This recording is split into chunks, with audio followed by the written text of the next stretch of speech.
Hey there, guys. Welcome back to the Overflow. My name is Micah Curtis. And I'm Alex Baldwin, also known as the Hatman. And we are back once again to answer any and all questions that we sadly were not able to get to during the podcast. I think we've got a couple on Twitter as well. And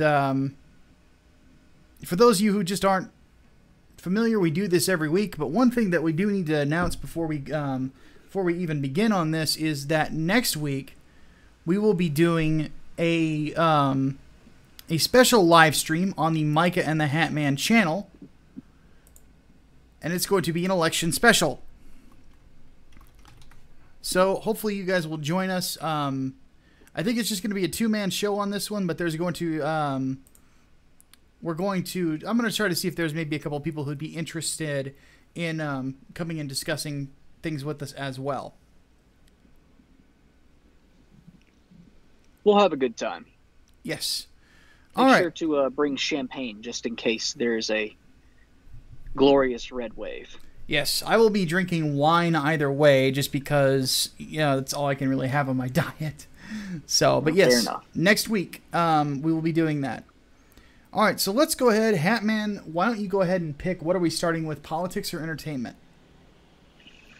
That was a big log of entertainment questions, wasn't it?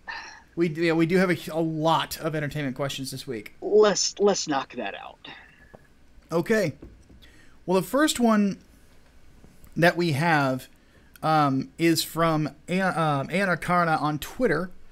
And he says, writing question, any advice on writing mysteries and or cosmic horror?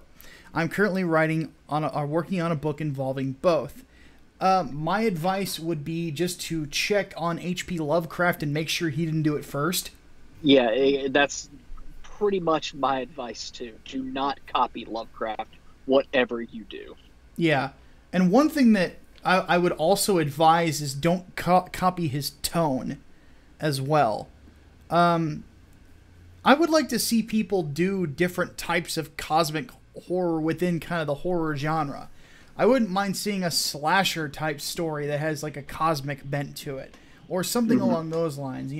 That would be my advice. But if you want to go for sort of the atmospheric, mind-bending horror, go for it. It's just make sure that the characters you create don't feel like something that Lovecraft has done, because you don't want it to feel like a ripoff to people.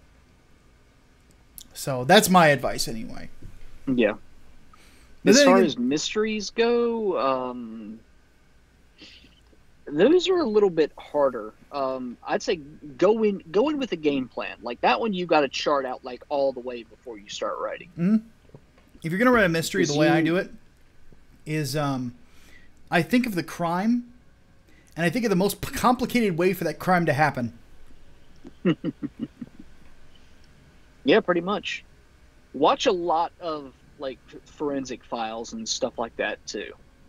Like get an idea of what clues can lead to sources, can lead to next steps. It's going to be a lot of which led to in your outline. Watch Seven as well. Yes, that. Seven's Perfect. Probably, in my opinion, Seven is probably, if it's not the best, it's one of the best horror/mystery movies I've ever seen. It's in the box. What's in the fucking box? Sorry. So yeah, it's a that's another one to look at. So, but just generally, just make sure that it's with a mystery that it's well planned out. And don't hesitate to throw people off the trail too. So, all right. And let's see. I think that was it for entertainment. So, or at least from the Twitter side of things. So let's go ahead and see what we had left over from the chat. Crystal Wing 2149 also has a writing question. How would we write Aliens, Predator, and then AVP? Well, with AVP,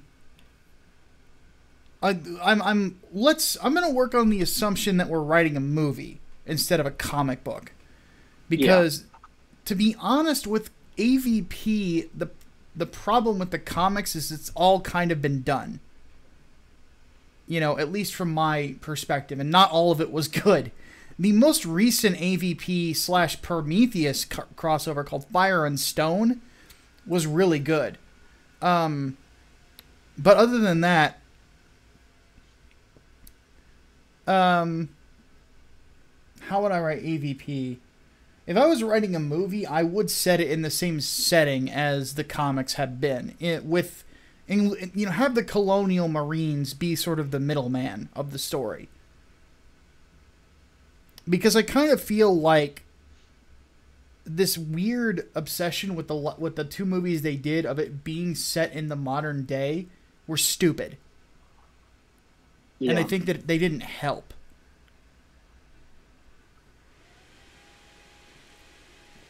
So that's what I would recommend.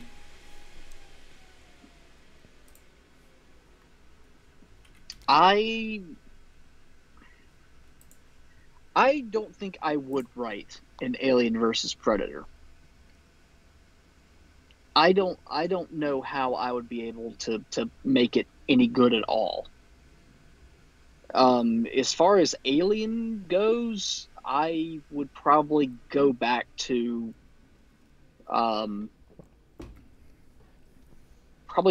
the classic Alien formula. Like, there's one xenomorph and it's on a damn rampage. Like that, something similar to like what the most recent Halloween did in the last act. Good movie, by the way. Where it's very, very quiet for long periods of time. And like, yeah, you can still hear like environmental sounds, but the suspense is like dialed up to 11. That sort of slow burn.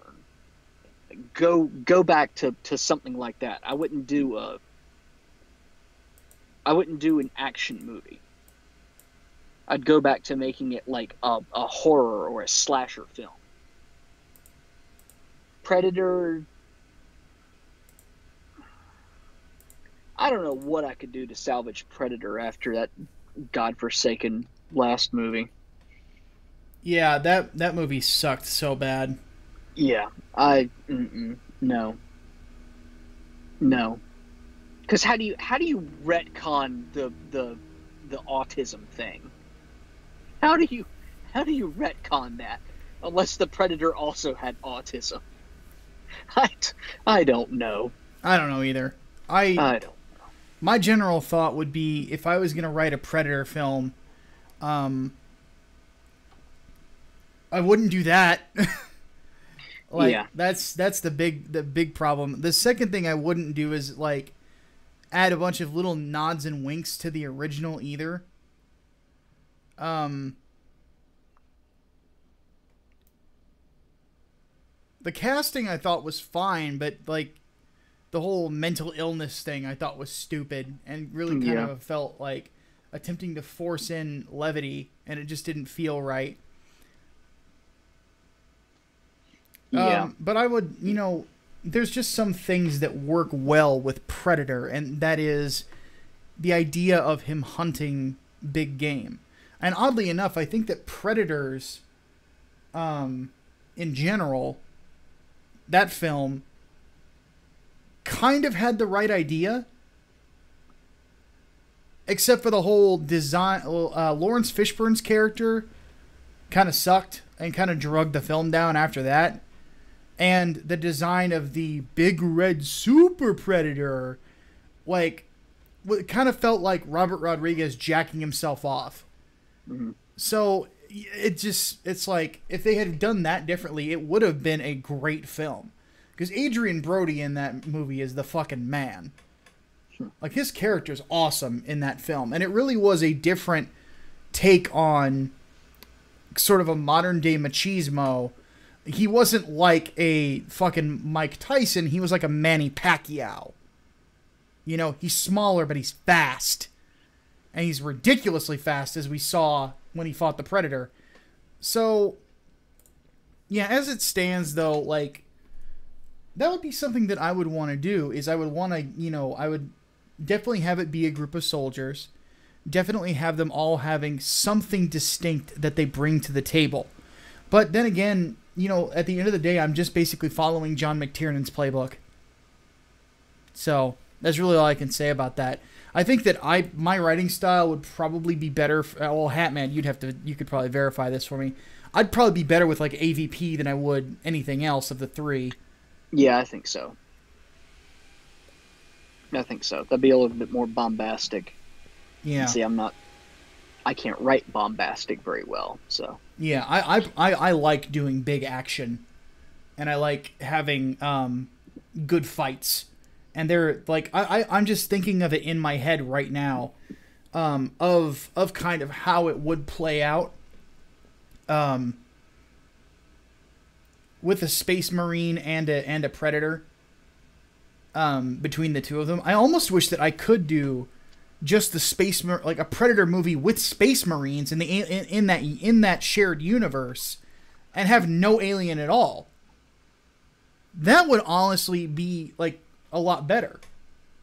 Call it Predator 3, and have it be set in space, in the future, in the same universe, but just no xenomorphs. I think that would be a fun way of doing things. So that's just my thoughts, though.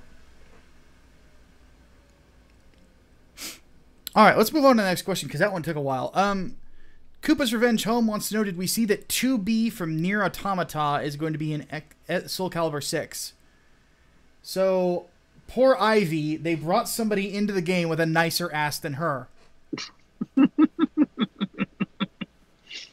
I mean, I don't have the money to buy the game. I will buy it when I do, because I love Soul Calibur, and that is just icing on the cake for me. There you go. Choose your fighter. Pun intended completely, by the way. Choose your fighter, tits or ass. Well, it'd be 2B all day, man. Probably the single most detailed walk animation and butt in video game history. So it's hard to ignore that. Mm-hmm. All right. Almighty Lolly says, have we had the chance to check out Yakuza Kiwami, which is like a remake of the original? He gave me money for that. I have downloaded it. I haven't had the chance to play it yet. I haven't played any of the Yakuza games, so. I have heard very good things. I have too.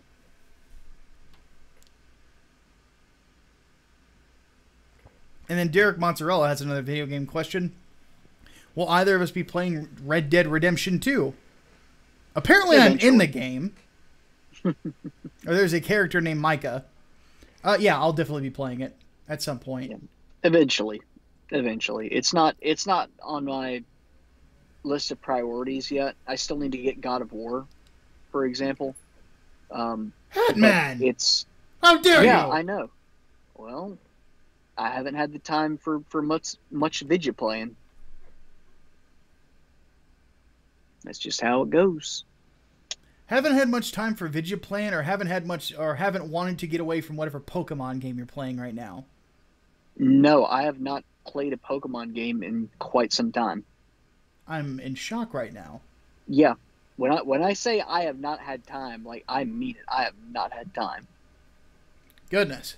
Hatman, what is wrong with you? Actually, no, let's not get started on that. Okay. Lots and lots of overtime. Well, at least you're hopefully making lots and lots of money if that's the case. Yeah. Yeah. All right. CT117 asks, what do we think about a crossover of Castlevania and Wolfenstein? Jesus Christ. I mean, a Belmont fighting Nazi vampires would be kind of cool, but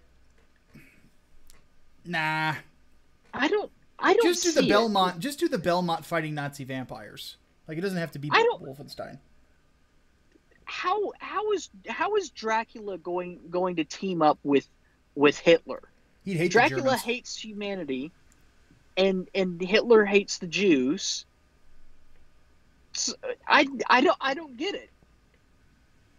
It's like he's only helping Dracula accomplish some of his goal. Yeah, I don't. And even then, no, I don't see it. I don't see it. I don't see it. Yeah, I don't really see it working either. All right. Waistcoats wants to know, have we seen Over the Garden Wall? It's a stellar miniseries that draws from the American Gothic art and literature genres, perfect for October time. I've never even heard of it. Oh my god. Are you kidding me? What? Oh, nothing. It's just I have like 3 people that have been telling me I need to watch that for literally the past month. Okay. Yeah. So now this is 4. No, I have not seen it. Maybe I will in time if I feel like it, but no, I have not seen it. What is everybody making the Hatman angry? What the fuck? All right. Brian Gilmartin says, is there any word on whether Ethan Van Sciver is coming to New Jersey? I'd like to talk to him in person about the state of comics and some of my thoughts on it. I couldn't tell you. I haven't talked with Ethan in a little bit. He and I have both been busy, so yeah. I can't really say. I wouldn't know, and I don't know about anything going on in New Jersey. I try to keep all thoughts of that state existing as far away from my brain as possible. Okay. Let's see here. Hardboiled Entertainment says, how's our anticipation for Aquaman and Shazam? I never thought I would say this. I am looking forward to Aquaman. Same. Shazam. I need another trailer for Shazam. Yeah. I like that they are putting emphasis on the fact that Shazam is a kid. Yeah. I don't like how they sort of went with like a dual mindset, almost like a stupid Yu-Gi-Oh ripoff sort of thing. Yeah. Like, no, he's a kid. Billy Batson is a kid. Like, he's not going to suddenly have an adult's mind when he gets the body. No. Yeah. Doesn't work like that. That's not going to work. So, but yeah, I'm kind of waiting on another trailer for Shazam 2. It has the potential to be good. I'm just curious about who's playing Black Adam. It's rumored to be The Rock, isn't it? I think it's confirmed to be The Rock. I'm pretty sure he was the first one to sign on. Oh, really? Then yeah. I mean, that's good at least. I've been wanting to see him in a superhero movie for a while now. Outside of G.I. Joe, of course. Which, that man is tailor-made to be in G.I. Joe. So we don't talk about the G.I. Joe movies. The second one wasn't bad. It was a lot better than the first one. But the first one was like dog shit. That goddamn Cobra Commander mask. Don't remind me. And the Ninth Doctor is Destro. Just why? Yeah, I didn't get that either. No. Just no. Mm-mm. That's a movie they should get me to write. Then again, that's what, like, everybody I've told the concept of Project Lazarus, they're like, this is like G.I. Joe. I'm like, they're not wrong. It is pretty much like G.I. Joe. Well, that's the weird thing, dude. I did not watch G.I. Joe as a kid. Really? I've always loved the concept of G.I. Joe. Bunch of Americans going around and kicking ass, and they have, like, awesome equipment and shit like that. Like, that's cool. But I never read the comics. I barely ever watched the show. I knew, like, or I watched a few episodes. I liked Snake Eyes, but who the hell doesn't? Mm-hmm. Yeah, true. But it was like Sergeant Slaughter. But well, yeah, I was a WWE fan. So Sergeant Slaughter like literally lives up the road from me. Like, I'm not even fucking kidding you. I'm literally not joking. Like, the real fucking Sergeant Slaughter has been living in my hometown forever. I must meet this man. He's a freaking legend. Basically, come to any events in Burlington or like the general North Carolina area. Like, he's there. He goes to all of them. He was at SuperCon. That's crazy.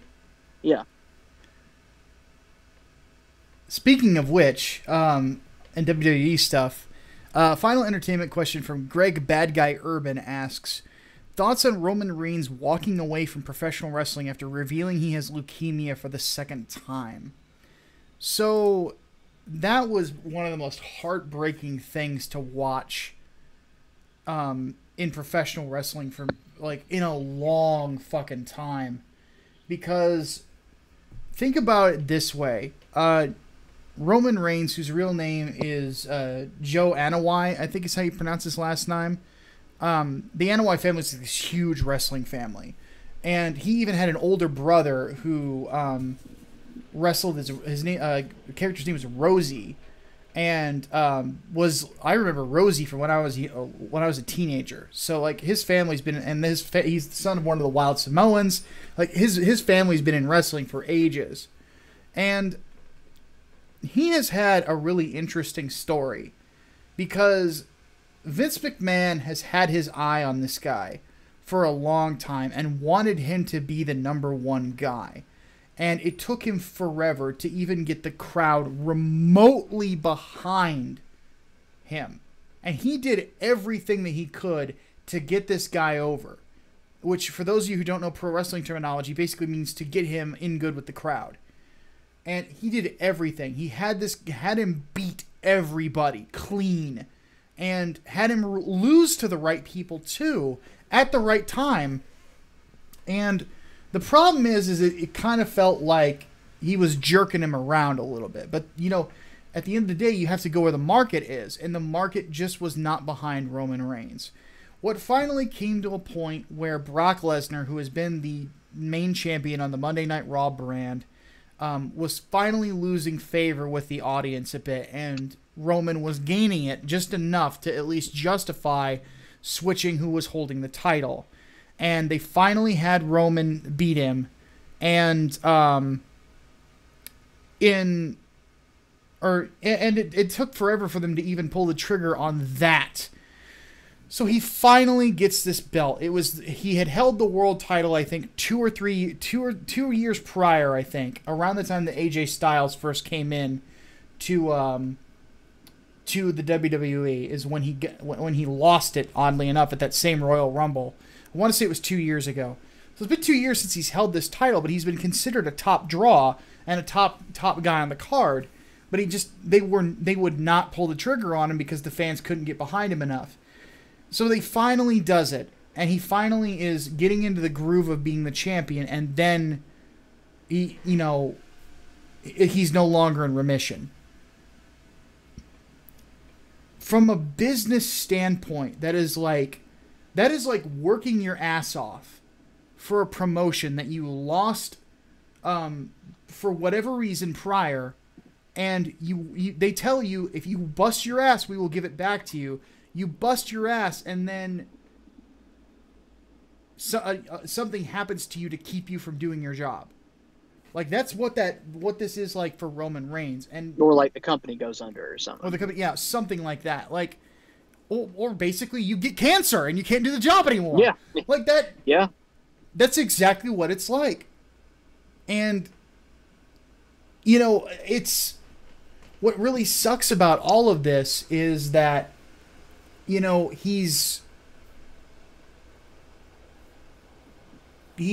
had made it again after already making it before, and it just falls apart again. And it feels like shit. Like, it really does. It's terrible. So that's my thoughts on it. I feel really bad for him.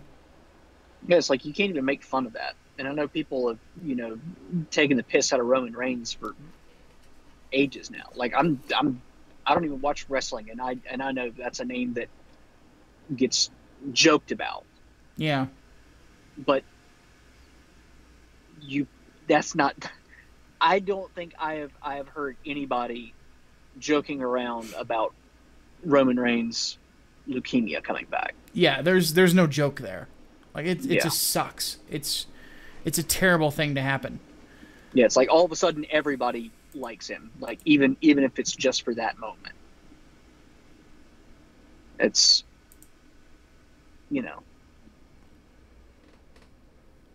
All right, let's go and move on to politics. So let's go ahead and get with the Twitter stuff first. Duke of Tumwater wants to know thoughts on the Tucker Carlson and Cenk Uygur Politicon debate. Hatman, did you get the chance to watch it? Nope. Okay, I did. And Cenk did not look good in this one either. But he hasn't really looked good in any of these at Politicon over the last 3 years. I'm about to say, has he looked good in any? Well, some people like to say he won the debate with Dinesh D'Souza. But really all he did was go, he went to prison! That's bullshit! Like Crowder has already said, like that's basically what the debate entailed. And he kind of had the advantage there because Dinesh was expecting some more decorum, some more things like that. And, you know, Dinesh made better points, but Cenk wasn't coming in there to make points. He was coming in to play to the crowd. And it didn't work. Or it didn't work in the long run, but in the short run it did work because, you know, the crowd was full of, you know, Young Turks fans and all this other stuff. With Shapiro, it was a structured debate, and Cenk got buried. So this year they went back to kind of the conversational feel, and the thing is that it's been 2 years since he last did this, and people are wise to his game. They know what Cenk is going to try to do. He's gonna throw out straw men. He's going to, you know, make really bad arguments, but do it passionately because he thinks it's going to win people over. The thing is, he didn't really get that same reaction that he was looking for because Tucker Carlson's more popular than he is, whether he wants to admit it or not. And Tucker Carlson is more popular with a wider demographic of people. Cenk's got millennials and older progressives, which is not that many people. You know, Tucker Carlson's got all of his Fox News base, which I think he's leading the ratings over there, right? I think he is, yeah. Plus the millennial Republicans who love Tucker Carlson because of the Tucker Carlson face, because of, you know, Tucker really is good in a debate too. And he's good at pointing out, you know, both inconsistency and logic and when someone is being crazy. Because he'll just start laughing at you. And, yeah, you know, Tucker came to discuss it, and Cenk made some points that really were bad. Like, he's tried to do this thing that I think that his nephew, Hassan Piker, has done too. But Hassan, I think, has backed off of it lately, is this idea because conservatives criticize people and the way that they act, that they're against freedom of speech. Let me repeat that, because I know Hatman's making a very funny face right now. Because conservatives criticize people and the way they behave, they are against freedom of speech. Did they get that argument from Antifa? Wouldn't surprise me if Antifa got it from them. Yeah, it wouldn't surprise me either, because that's basically... Well, that's been the Young Turks talking point all year. Yeah, that's basically the same as the Antifa talking point of, because you have suppressed rights for convicted felons or criminals or whatever, you're against freedom of speech. Yeah, which is, to quote Cenk, that's bullshit! Yeah. Come on, it's bullshit! They're in prison! Sorry. Fucking hell. But that's the problem, is people are wise to Cenk's game now. And because they're wise to his game, they're not just going to let him get away with this sort of thing. They're, you know, so Cenk didn't look good again. He also really didn't make himself look good by flipping the fuck out when his nephew was debating Charlie Kirk. And I don't think that Hassan did well in that debate, but he was at least being civil with Charlie. And it was a good discussion between the two of them. And a rare moment of civility in modern politics. And Cenk, you had to go and fuck up. Was there not enough bacon grease available for you in your seat? What the hell? A Buffalo soldier's own. All right. And then Duke of Tumwater had another one. But he put this in the 27th. So I'll go ahead and use this, but let me just say this. Like, the overflow is for questions that are supposed to be that you're going to miss the next podcast. And try to put them in like the day before or something like that. Or closer to the target. Because we're, there's other questions that we would like to get to too. So I don't want to feel like we're taking time away, and we don't want the overflow to be 2 hours long. It's supposed to be like an hour, in my opinion, is kind of pushing it. And if we have to start cutting things off, we're going to, just as a heads up, because the audience is growing, and we're gonna have to. We've only got so much time in a day. This is not our careers right now. We would like it to be. If I could just write comic books and do YouTube videos all the time, I would do it. I would quit my job right now and just do this, but I don't make nearly enough money because this would have to make at least 40, 50 grand for me and then make more money as time goes on to justify me doing this primarily, just as a heads up. So I'm sorry. There's only so much we can do. So, but the question he wants answered is, why are so many libertarians also atheists? I think, this is just a theory, don't quote me on this per se.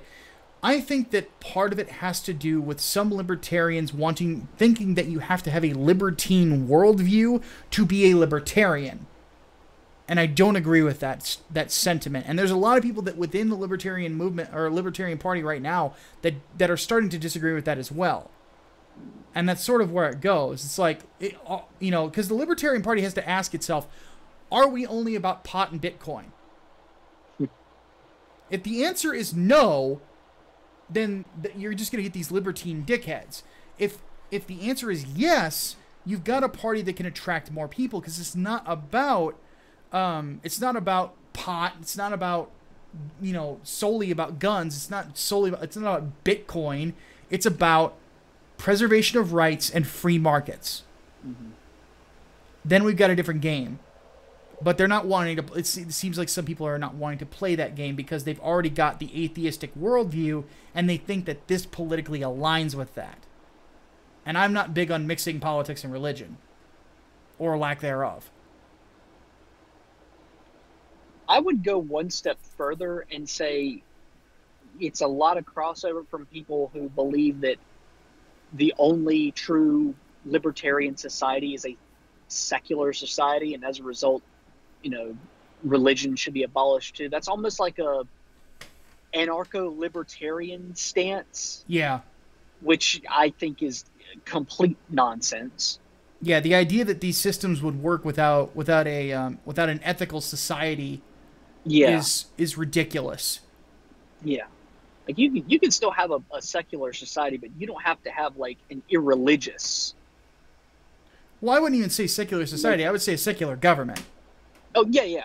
That's what I'm getting all my shit mixed up. Yeah, anyway, yes, you can have a secular government and not have a totally irreligious or anti-theist society. And that's what the founders thought too. Yeah. Is the idea that a purely secular society doesn't lead anywhere good. And from what history would tell us, it actually leads to authoritarianism. It doesn't lead to libertarianism. Yep. So that's our thoughts on that. So from the chat that we missed, thoughts on the walk away movement that's been going around. Well, let's kind of fit in this Blexit thing. So kind of a cringy term. Walk away is not, Blexit is. But I think that the two are kind of connected in the sense that there's a lot of people out there that are disgusted by the Democratic Party and didn't sign up for certain things that they're pushing, so they're walking away from it and either going libertarian or they're going conservative. And they're seeing that conservatism has more to offer them. In some cases, you are seeing them go more towards the socialists. Not very many, though. No, not very many, but I have seen some that are using that hashtag to promote a quote-unquote more progressive party. Sure, and But that's kind of missing the point. Yeah. Because most people, like the majority, the overwhelming majority, are becoming anti-progressive. Yeah. And that's what I'm talking about. Yeah, that's the main reason. Because some people are being fucking stupid. Because then they're still Democrats at this point. Because the Democrats are moving exactly where they want them to. They're moving more towards progressivism. It wouldn't surprise me if in 20 years it's not the Democratic Party anymore. It's the Progressive Party. As I've said before, I think in order to capture the millennials that are already going in that direction, they're going to have to basically become the Democratic Socialists. Something like that. I think the days of the moderate Democratic Party are pretty much over. Especially if they can't pull off jack shit next week in the midterms. Yeah, I'm with you on that. So, but yeah, I think it's a good thing though. And with Blexit, with more young black conservatives being out there and not being afraid of those political beliefs, that's a big positive. And it spells doom for the Democrats. Because the black vote has been what has kept them afloat for a long time. So if black folks even divide the vote, even by a third, there's a good chance that they're going to lose everything, politically speaking. Mm-hmm. They are, I guarantee you, though Kanye just said, yeah, I'm done with politics since Candace Owens wasn't completely honest about me designing the shirt. Kanye's weird like that. He'll probably be back in it 2 days from now. But the point is that if that like somebody like Nancy Pelosi sees something like that and starts shaking in her boots because she knows that she's never going to be the speaker. It's just not going to happen. So, all right. Funny question. Thoughts on Canada running out of pot mere days after legalization? I didn't know Trudeau was that stressful. And that's all I have to say on that. I really don't care.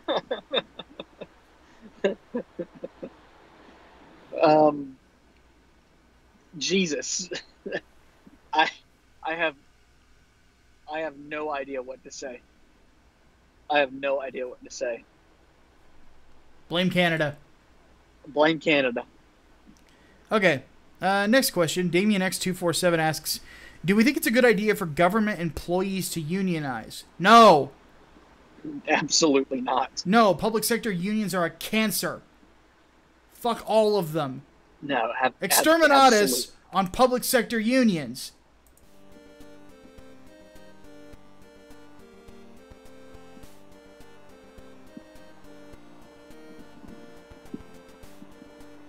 We have arrived, and it is now that we fulfill our charge.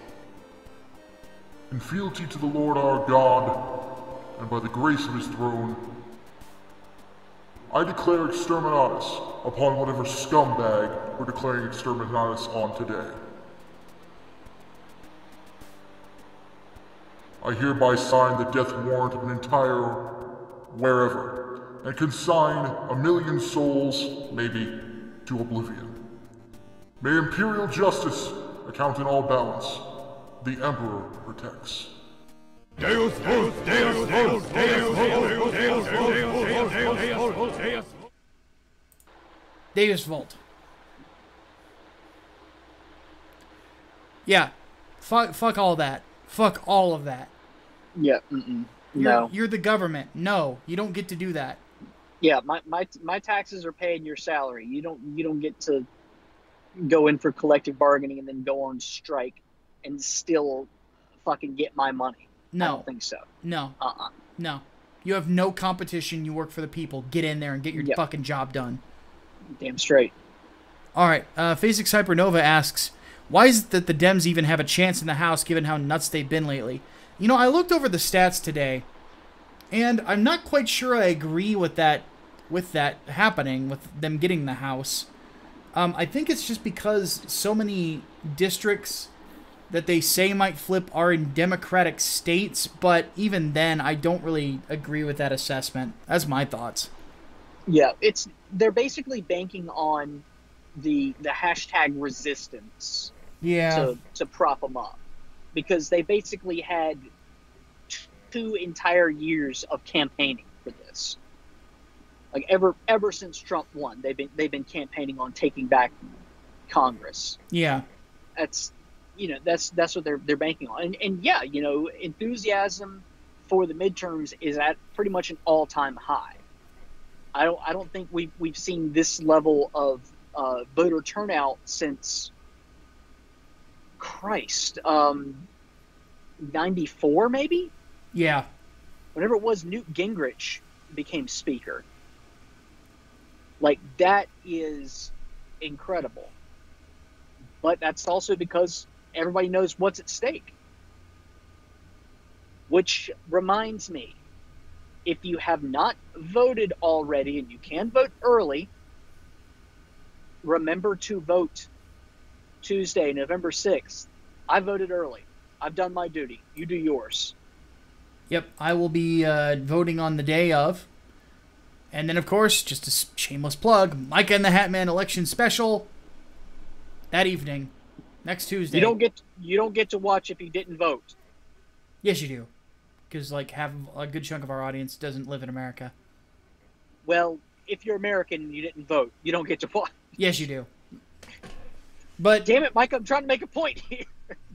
Go and vote. Like, seriously. Like, we can't, like, check tickets at the door. But anyway. But yeah, definitely watch that. Hopefully we'll be able to get some guests. If not, it'll just be us. We'll field questions and go from there. All right. So, final question comes from Swordsman100. Says, how do we turn down the temperature when the Dems deny all attempts of civility unless they are returned to power? Well, that's the thing. Don't return them to power.